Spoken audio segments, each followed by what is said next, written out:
Bamiarsa Polda Bali boleh wantuan pelinggihan Almatsus miwah Kaporlap saking kabar harkam Polri. Piranti inucap pacang keanggen ring sejeroning raksa pemargin World Water Forum Kaping Dasa ring Nusa Dua Badung Bali.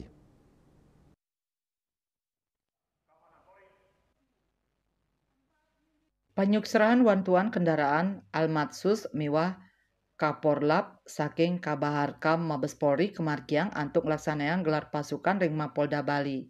Sorok piranti saneka suksrahang merupa 4 unit mobil double kabin dan seunit sepeda motor, siu satak kopel rem sabara, siu satak borgol, 300 helm patroli, 800 rompi keselamatan sabara, 800 pelindung hujan sabara, miwah kalih unit mobil rescue. Wantuan inucap pacang kasiagayang ring pengamanan WWF ring Nusa Dua Badung. Kendaraan dan Kaprolap ini diserahkan untuk digunakan oleh Polda Bali selamanya.